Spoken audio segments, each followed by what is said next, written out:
호세아서 4장 6절 말씀을 보면 내 백성이 지식이 없음으로 망하는도다 라고 말씀하고 있습니다. 맞습니다. 하나님의 백성이 망하는 이유는 하나님의 지식이 없기 때문에 망하는 거죠. 율법, 하나님의 말씀을 마음에 새기지 않고 버렸던 구약 이스라엘 백성들은 멸망을 하게 됩니다. 그렇다면 우리는 어떤가라고 하는 거예요. 지금은 말씀이 넘치는 시대에 살고 있습니다. 유튜브를 틀든 사이트를 열든 정말로 좋은 은혜로운 말씀들이 너무나 넘쳐납니다. 시도 때도 없이 내가 듣고 싶을 때, 내가 간절할 때, 내가 사모할 때 그 말씀을 열어서 들을 수 있는 시대가 지금입니다. 그런데 우리는 또 알고 있는 것이 있습니다. 그것이 무엇이냐? 호세아 선지자를 통해서 이스라엘 백성들에게 그리고 종교 지도자들에게 경고하신 하나님의 말씀이 그 시대만 국한된 것이 아니라 지금 우리에게도 포함된다라는 걸 알고 있습니다. 말씀이 넘쳐나는 시대지만, 말씀이 기이하고, 그리고 말씀이 넘쳐나는 시대지만 말씀의 능력이 나타나지 않는 시대에 우리가 살고 있음을 우리는 여실히 잘 알고 있죠. 단순히 목회자가 문제다 라고 하기에는 여러분들이 존경하고 좋아하는 목사님들의 설교를 사이트나 동영상을 틀어서 여러분들이 아무 때나 들을 수 있다. 그리고 그것을 들었음에도 불구하고 그 설교를 들었음에도 불구하고 변하지 않는다. 내 모습이 변하지 않는 모습을 본다면 단순히 이 모든 문제가 목회자가 문제예요 라고 치부해 버리기에는 다른 문제가 있음을 우리는 알아야 됩니다. 그런 면에서 우리는 지난주의 말씀, 그 말씀과 연장선상 속에서 오늘 말씀을 살펴보기를 원합니다. 지난주 말씀 제목이 무엇이 아닌 복음으로 라고 하는 제목이었습니다. 지금은 세상의 가치관이 교회에도 들어와가지고 정말로 중요한 것이 아닌, 물론 이미지도 중요하지만 그 이미지를 어떻게 하면 바꿀 수 있을까를 고민하는데, 우리가 지난주 말씀을 통하여 고넬료의 이야기들을 통하여 하나님이 우리를 불러주셨던 것처럼, 준비하셔서 불러주셨던 것처럼 지금도 분명히 하나님의 말씀을 사모하고 하나님을 찾는 백성들을 만들어 주셨고 그들이 지금 사모하고 있으니 우리는 뭐 해야 된다? 지금 있는 이 자리에서 우리를 통하여 하나님이 보여질 수 있도록 우리가 준비되어야 된다라고 말씀을 나눴습니다. 더욱더 하나님을 묵상하고 그리고 그리스도의 향기를 날리며 준비할 때에 하나님이 그들을 보내주시고 하나님이 그들을 만나게 하실 때에 우리를 통하여 하나님이 나타난다고요. 내가 어떻게 하면 좋게 표현을 할까? 내가 나타내 보이는 것이 아니라 하나님의 향기를 그들에게 전달해 줄 믿습니다. 그러면 그것과 마찬가지로 혹시 우리 속에 세상의 가치관들이 들어와서 우리가 모르는 사이에 우리가 침식되어져 하나님의 말씀을 듣지만 좀 전에 문제 제기했던 것처럼 이 백성이 하나님의 지식이 없음으로 망한다 라고 말하는 그 책망을 듣고 있는 것은 아닌지 우리는 정말로 우리의 모습을 뒤돌아 보셔야 된다고요. 그런 면에서 우리가 정말로 우리의 마음속에 결단하고 아멘! 제가 고치겠습니다! 라고 말은 했지만 정말로 흘러차고 넘치는 은혜의 말씀은 넘쳐나는 시대 속에 살고 있지만 왜 우리가 호세아 시대의 이스라엘 백성들 그리고 종교 지도자들이 책망했던 그 책망을 받을 수밖에 없고 왜 우리를 통하여 빛과 소금의 역할이 나타내지지 않는가 라고 하는 것을 고민해야 되고 그것들을 살펴보는 시간이 오늘 이 귀한 시간이 되기를 원합니다. 오늘 본문은 초대교회 속에 있었던 사건입니다. 예수님께서 승천하시고 예수님께서 말씀하셨던 것처럼 성령이 내려와 성령이 충만한 성령의 역사 가운데 예루살렘 안에 있었던 예수 믿는 사람들이 점점 늘어나기 시작합니다. 공동체가 점점 커지기 시작합니다. 교회가 점점 커지기 시작합니다.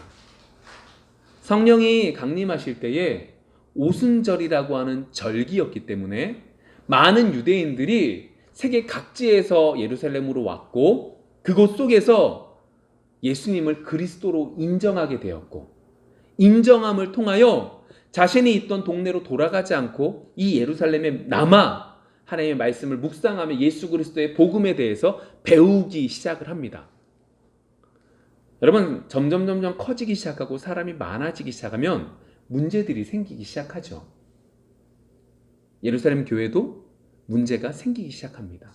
그러나 오늘 사도행전 4장 23절 말씀 믿는 무리가 한 마음과 한 뜻이 되어 모든 물건을 서로 통용하고 각기 재물을 조금이라도 자기 것이라 하는 이가 하나도 없더라.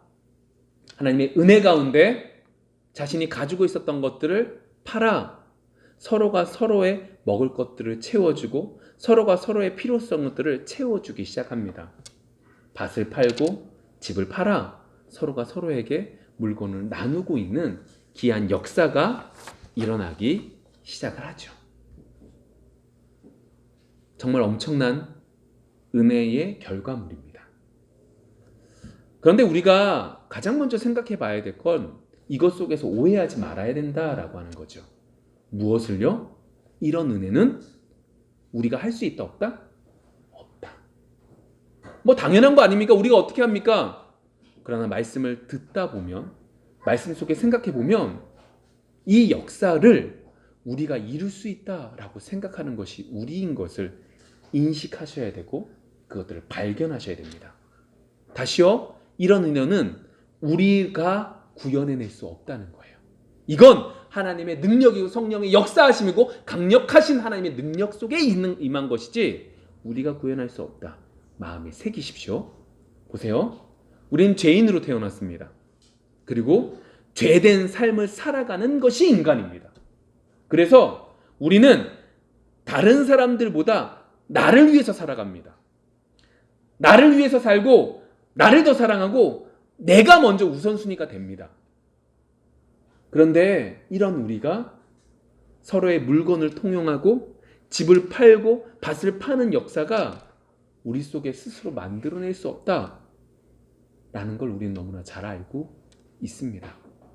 아니, 우리가 내가 이걸 하리라 라고 해가지고 만들려고 노력하면 노력할수록 우리는 잘 알고 있습니다. 다른 문제들이 생긴다는 걸. 아니, 처음엔 은혜를 받아서요, 이 모든 물건들을 다른 사람에게 다 나눠줬어요. 근데 몇 날이 못 돼요. 어떻게 하죠? 그 나눠줬던 은혜를 다시금 다 회수합니다. 그리고 그 속에서 또 다른 문제가 생기죠. 여러분, 이런 일들을 우리들은 교회 가운데, 역사 가운데 정말 종종 바라보는 것들이 이러한 역사들입니다. 그런데 여러분, 이런 이야기들을 듣다 보면 또 다른 생각들이 듭니다. 그것이 무엇이냐? 우린 그들과 다르다는 거예요. 그렇게 처음엔 은혜로 퍼졌다가 나중에 그 은혜를 회수하고 열심히 노력하다가 다른 문제들이 생겨서 다른 문제 때문에 더 골치가 아파지는 그러한 공동체랑 우리는 다르다는 거예요. 나는 저 사람들과 다르다는 거예요. 특별히 나에게는 더 큰 은혜를 부어주셔서 나는 다르다라고 생각이 여러분들 속에 드시겠지만 전혀 그렇지 않습니다. 그 사람들이나 우리나 똑같습니다. 그 사람들이 그렇게 하다가 문제가 일어난 그 문제들이 우리 가운데 충분히 있을 수 있습니다. 우린 그들과 똑같습니다. 그러니까 너무 쉽사리 나는 그들과 다르다, 우리 공동체는 그들의 공동체와 다르다라는 생각을 하지 마십시오.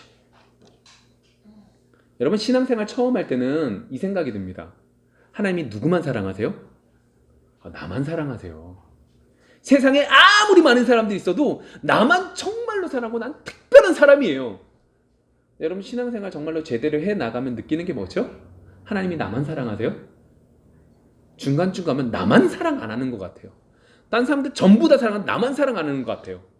좀 더 신앙이 지나면 어떻게 되죠? 신앙생활을 하다 보면 우리 모두를 사랑하신대요. 우리의 머리를 뛰어넘는 그 사랑이 모든 사람들에게 주어진대요. 심지어 하나님을 원망하고 하나님이 싫어하는 그들에게도 하나님은 은혜를 베풀어 주셔서 햇빛과 모든 것들을 베풀어 주신 하나님의 은혜를 깨닫게 돼서 마음이 벅차오르는 것이 신앙생활의 모습이에요. 그렇기 때문에 여러분 기억하세요. 저 사람들이 저렇게 넘어지는 거 난 안 넘어진다? 아니요. 똑같이 넘어져요. 아니, 더 정확하게 할까요? 우리가 더 잘 넘어져요. 은혜로 부어진 거죠. 여러분, 이걸 좀 더 적나라하게 얘기하면 이 얘기예요. 우리는 할 수 있다라고 말하면서 나 말고 다른 사람들한테 헌신을 강요하지 마세요. 내가 하기 싫으면 다른 사람도 하기 싫어요. 헌신을 강요해서요, 내 욕심 채우지 마세요.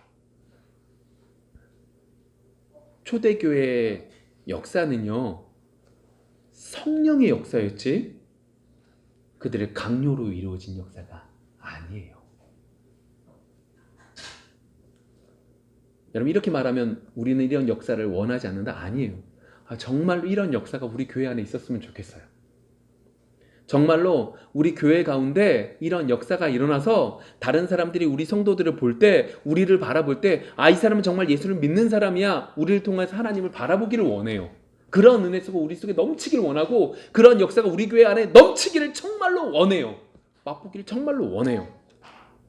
그렇지만 제가 지금 말씀드리는 건 그것이 하나님의 역사하심이지, 그것이 자발적으로 이루어진 것이지, 그것이 하나님의 강권적인 힘을, 성령의 역사하심 속에서 이루어진 것이지, 우리가 무엇인가를 노력해서 이루어진 것이 아니다라는 걸 기억하자는 거예요. 이런 역사가 있으면 어떻게 해야 되는 거예요? 하나님을 높이셔야죠. 하나님이 하신 거죠. 하나님의 능력이시죠. 이걸 통하여 우리 공동체가 이 정도 뛰어난 거야. 이건 대단한 공동체지. 우린 특별해. 나는 특별한 사람이야. 라고 말하면서 교회 안에 전통을 만들고 내 가운데 습관을 만들지 마시라는 거예요. 예를 들게요. 어떤 사람이 정말로 하나님께 감사해서 내가 하나님 앞에 직분자로 사용되어져 너무너무 감사해서 하나님께 감사의 의미를 드렸다고 해봅시다. 근데 이 모습을 본 다른 사람들은요, 그 모습이 좋아 보여요, 나빠 보여요? 너무너무 좋아 보이거든요. 이 모습을 하나님이 기뻐하실 것 같아요? 안 기뻐하실 것 같아요? 기뻐하실 것 같거든요. 그래서 이것을 마음에 두다가 그 후에 직분자로 쓰임받는 사람이 생기면 은연중에 어떻게 해요? 압박 주죠. 우리 공동체는 네가 이렇게 직분자가 됐으니 이 정도의 예물은 드려야 되는 게 아니냐고 말을 합니다. 그러한 전통을 만들지 말라고요. 정말로 마음이 자원하는 마음으로, 감사함으로 드리는 거지, 그것이 아닌 습관이나 여러 가지들로 의도적으로 만들 수 있는 역사가 아니라는 거예요. 제가 왜 이 말씀을 드리냐? 이 말씀을 통하여 이 마음을 마음에 새기셔야지 다음에 있는 일들이, 오늘 성경 속에 나오는 일들이 이해가 되기 때문이죠. 오늘 성경 속에서 살펴보시면 이러한 마음들이 하나님의 성령의 역사하심이야 라는 걸 머리로는 알았지만 그들의 행동 속에서, 여러 가지들 속에서 이것들이 국한되어져 있었던 것들을 성경 본문 속에서도 찾을 수 있어요. 다만 우리 현재 있는 교회들 속에서의 문제가 아니에요. 이 초대 교회에서도 이 문제가 나타나기 시작하는 거죠. 죄된 본성이 드러나기 시작하는 거죠. 오늘 성경 속에서 나오는 부류는 두 부류가 나타나요. 4장 마지막에 나타난 사람이 누구냐? 구브로라고 해서 태어난, 구브로라고 하는 그 동네에서, 그 섬에서 태어난 레위인이었던 요셉이라는 사람, 여러분들이 알고 있는 바나바라고 하는 사람이 등장하죠. 이 사람은 성령의 강권적인 은혜 가운데 자원함으로, 결단함으로 자신의 밭을 하나님께 드린 사람이에요. 근데 또 다른 무리가 등장해요. 그 사람이 누구예요? 오늘 5장에 등장하는 아나니아와 삽비라죠. 아나니아라는 이름의 뜻이 뭔지 아세요? 하나님은 자비롭다는 거예요. 정말 좋죠. 삽비라의 뜻이 뭔지 아세요? 아름답다는 거예요. 정말 좋죠. 이 부부도 이 초대교회 공동체 안에 한 구성원이고, 이 부부도 이 초대교회 안에 성령의 역사하심을 받던 사람이에요. 사람들이 자신들이 가지고 있던 밭과 집을 내어놓는 거예요. 심지어 바나바라고 하는 사람은 자신이 가지고 있었던 밭을 냈다라고 4장 마지막 부분에 등장을 하고 있어요. 이것이 사람으로서 할 수 없는 거야. 한 마음 한 뜻이 되어서 물건을 서로 나눠주고 각자 인간의 노력으로 정말로 불가능한 일을 이렇게 이루어진 거야 라는 걸 아나니아 삽비라는 알고 있어요. 그런데 오늘 성경 속에서 보시면 이 아나니아와 삽비라가 잘못된 결정을 하기 시작해요. 1절과 2절 이렇게 쓰여져 있습니다. 아나니아라는 사람이 그의 아내 삽비라와 더불어 소유를 팔았어요. 그 값에서 얼마를 감춤해. 그 아내도 알더라. 얼마나 가져갔다가 사도들의 발 앞에 두니. 오늘 초대교회에서도 똑같은 사건이 있는 거예요. 다른 때도 아니에요. 정말로 성령의 역사하심으로 하나님의 은혜 가운데 바나바라고 하는 사람이 밭을 판 거예요. 그 밭을 팔아서 하나님 앞에 드린 거예요. 이 모습을 본 아나니아와 삽비라가 어떤 결정을 해요? 오늘 2절 그 값 얼마를 감추매 라고 하는 결정을 합니다. 이거 하나님께 드려야지 라는 결정 속에서 얼마를 감추어 나머지를 바쳤다라고 하는 결정을 하는 거죠.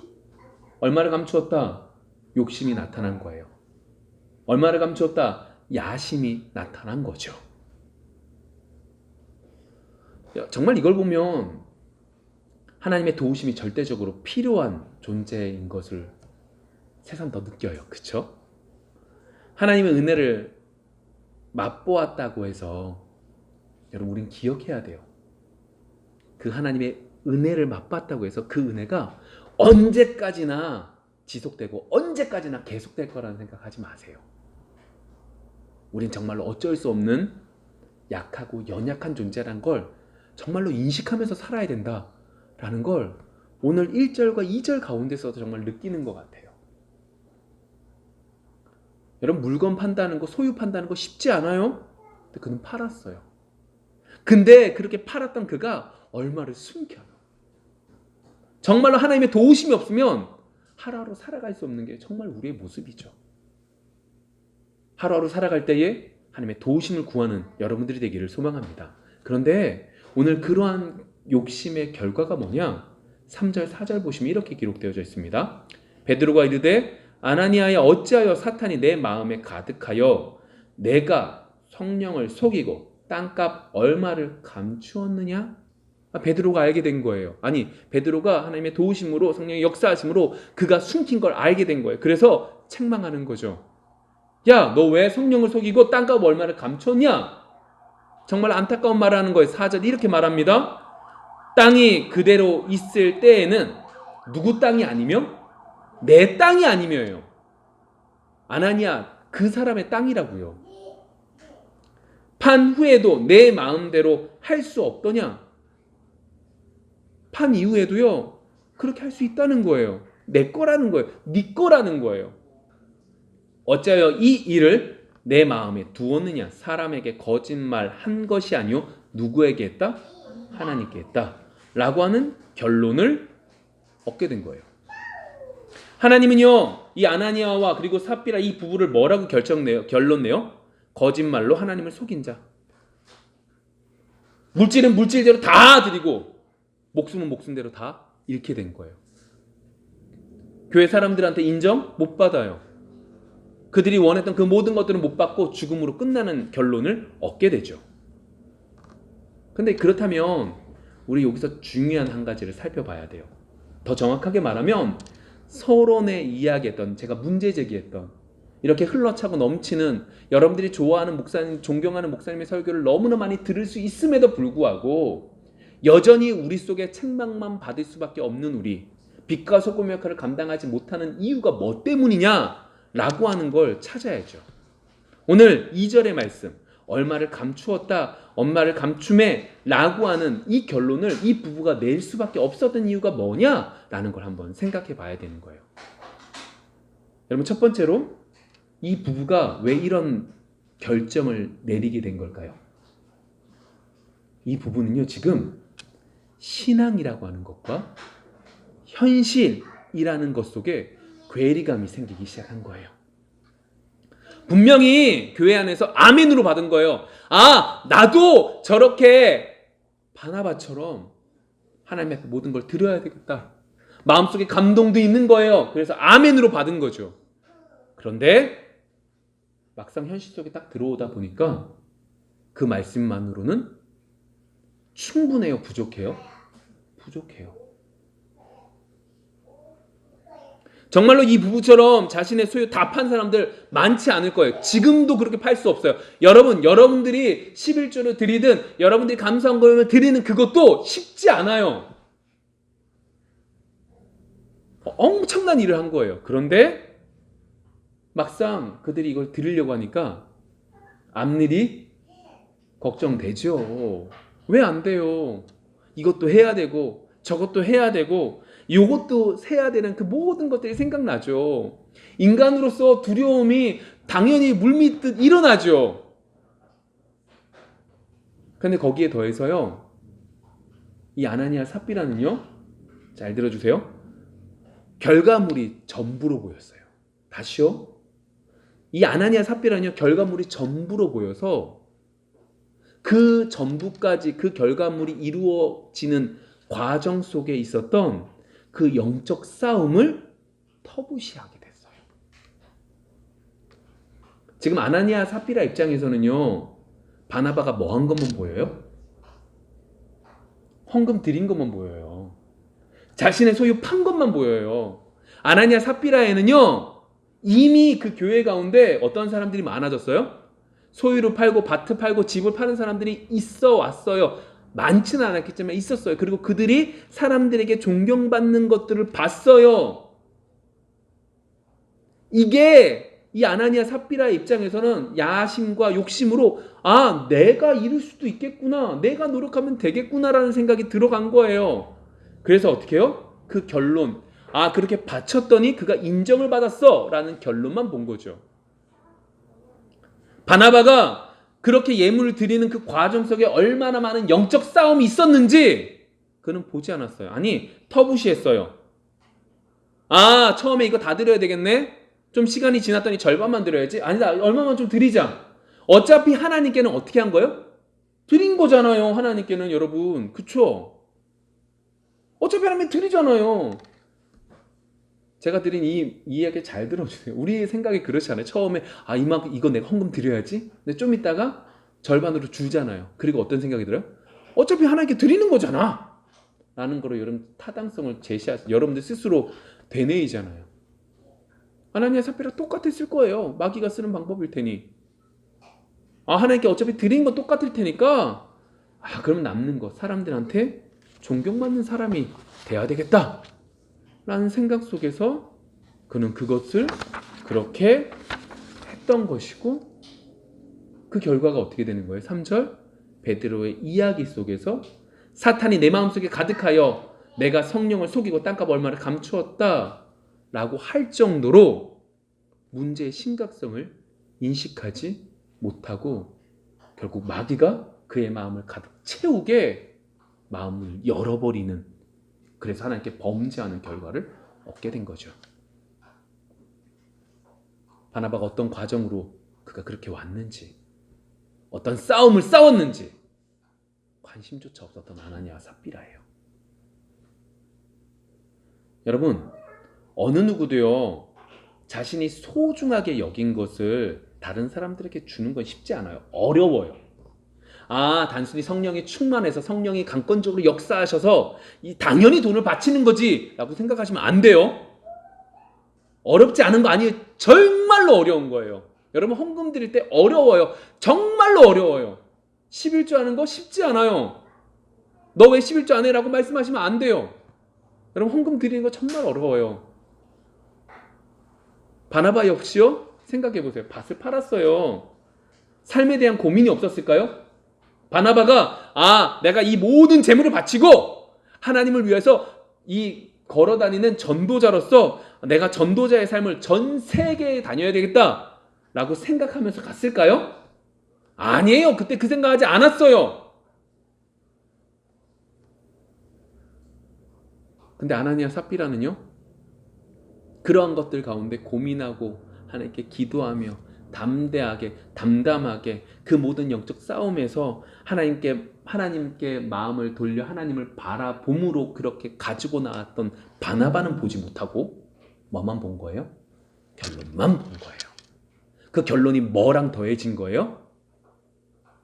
좋아 보이는 그 전통 아닌 전통을 가지고 나도 저렇게 돼야지, 나도 존경받아야지 라고 하는 생각 속에서 이루어진 거죠. 그럼 서론의 문제 제기에 대한 답이 나옵니다. 말씀이 넘치는 시대 속에 우리가 살고 있지만 지식이 없어 책망받고 있는 우리는 단순히 하나님의 말씀을 기억하지 못해서가 아니라 그 말씀과 우리의 삶에 괴리감이 있기 때문에 그렇죠. 무엇이든 결론만 보고 그 속에 치열한 영적 전쟁을 보지 못하는 것에 문제가 있는 거죠. 아니, 영적 전쟁을 하기 싫어하는 거죠. 그리고 그 결과 우리는 하나님께 책망받고 세상에서 빛과 소금의 역할을 감당하지 못하게 되는 거예요. 여러분, 우리 삶 속에 어떤 부분이 신앙과 현실 속에 괴리감이 있는지 살펴보셔야 돼요. 돈에 대한 부분 속에서 믿음으로 나가십니까? 자녀에 대한 부분은 어떠신가요? 돈에 대한 부분은 믿음으로 나가지만 자녀에 대한 부분들 속에선 현실 속에 무너져 있지는 않습니까? 명예라고 하는 부분들 속에서는 믿음으로 나아가지만 건강이라고 하는 부분들 속에서는 무너져 있지는 않으십니까? 여러분, 어떤 부분 속에 믿음으로 여러분들이 이겨낸다고 해서 다른 모든 부분들을 이겨내지 못함을 기억하십시오. 이번 한 주 그 모습들을 뒤돌아보셔야 돼요.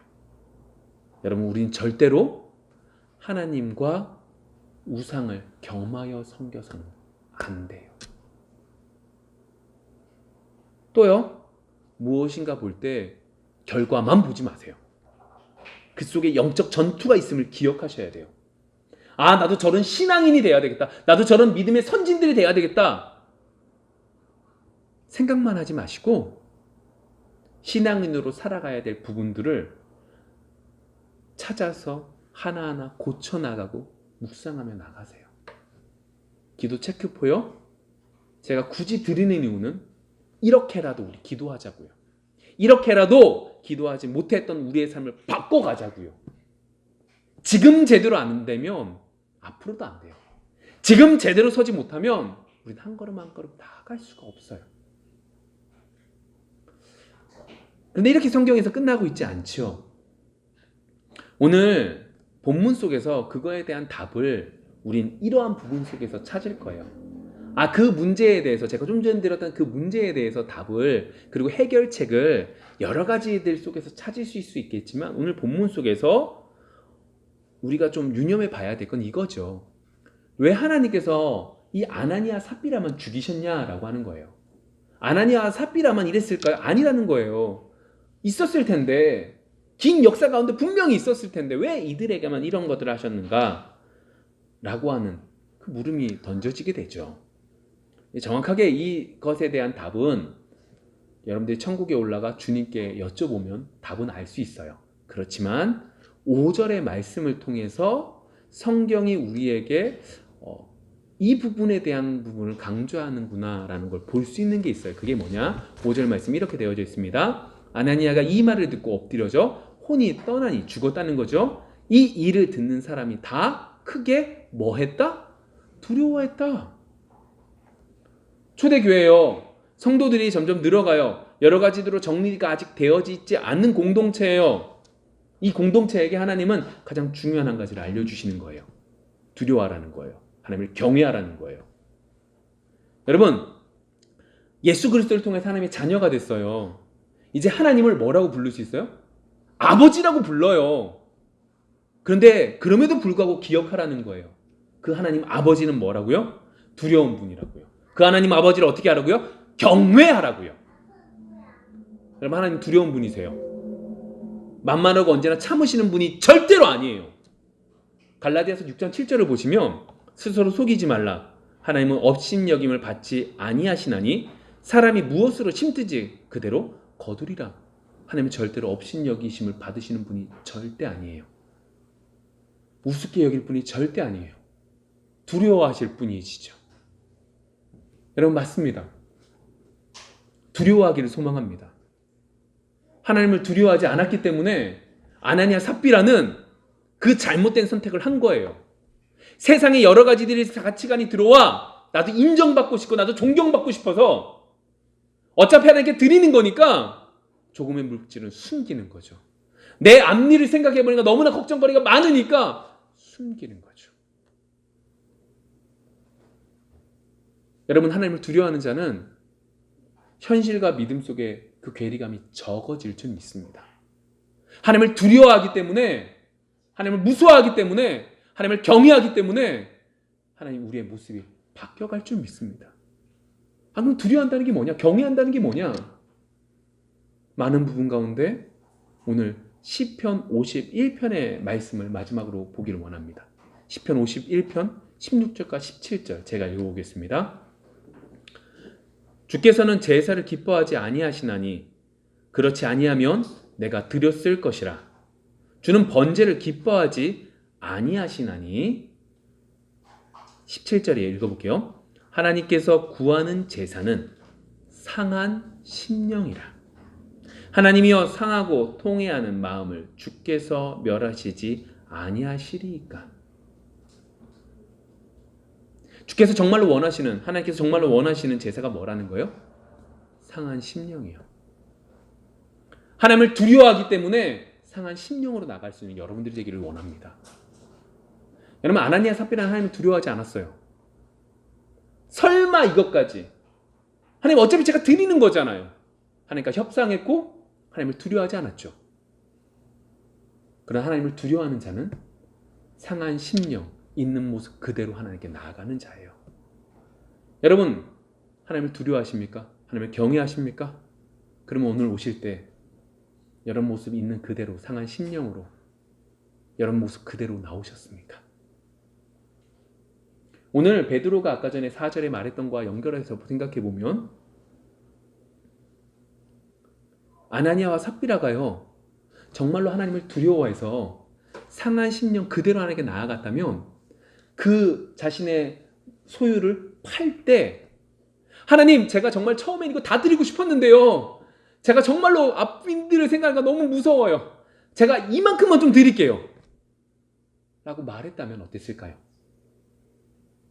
아니, 베드로에게 갖다 낼 때 베드로가 물어볼 때 제가 정말로 다 드리고 싶었는데요, 다 드리기가 너무 무서워서 요만 갖고 왔어요 라고 말한다고 해서 아나니아 삽비라가 죽었을까요? 아니라는 거예요. 정말로 하나님을 두려워하는 여러분들이 되기를 원합니다. 하나님을 경외함으로 있는 모습 그대로 나아갈 수 있는 여러분들이 되어지기를 소망합니다. 말씀을 맺을까요? 여러분, 불의 전차라고 하는 영화를 아십니까? 이게 에릭 리델이라고 하는 사람의 얘기예요. 이 사람이 어떤 사람이냐면 스코틀랜드 출신으로 달리기 선수였고 그리고 선교사인 사람이에요. 장로교 선교사인 사람이에요. 이 사람이 정말로 달리기를 잘했어요. 100m 달리기를 정말 잘해서 영국의 대표 국가대표로 1924년에 있는 8회 올림픽에 이제 출전을 하게 되죠. 많은 사람들이 볼 땐 이 사람은 100% 금메달 감이에요. 그런데 올림픽이 딱 개최되면서 100m 예선전이 주일이라는 게 7월 6일 일요일이라는 게 딱 발표가 된 거예요. 그랬더니 이 에릭 리델이라고 하는 사람이 그걸 어떻게 했느냐? 출전 포기를 한 거예요. 이유가 뭐냐? 뭐 때문이었죠? 하나님께 예배드리기 위해서 포기한 거예요. 당연히 그것 때문에 파장이 크죠. 코치들이 설득해요. 심지어 왕세자 에드워드 8세조차도 그에게 와서 설득을 하는 거예요. 근데 그는 그 모든 것들을 차버리고 예선전에 참가하지 않아요. 메달리스트가 되면 명예로운 자가 될 텐데 그 모든 것들을 버리고 신앙을 지킨 거죠. 아둔해 보이십니까? 그에게 있어서 금메달은 목표가 아니었던 거죠. 나중에 하나님의 은혜로 금메달을 땄습니다. 그건 중요하지 않아요. 물론 그것 속에서 하나님 도우심으로 하나님 인도해주셨다. 물론 중요하지만 그것보다 더 중요한 건 그에게 있어서 주일날 하나님께 예배 드리는 것은 영적 전투 속에서 신앙을 지켜가는 것이 달리기를 해서 금메달을 따는 것보다 더 귀했던 거예요. 여러분, 이번 한 주가 이런 영적 싸움이 있는 한 주가 되어지기를 원합니다. 정말로 이 현실 속에서 여러분들의 신앙을 지키는 하루 한 주가 되어지기를 소망합니다. 하나님을 두려워하기에 하나님 앞에 솔직히 나아갈 수 있는 여러분들이 되어지기를 소망합니다. 그래서 다음 주에는 하나님의 은혜 가운데 정말로 더 크신 하나님을 찬양하며 나아갈 수 있는 우리 모두가 되기를 소망합니다. 기도하겠습니다.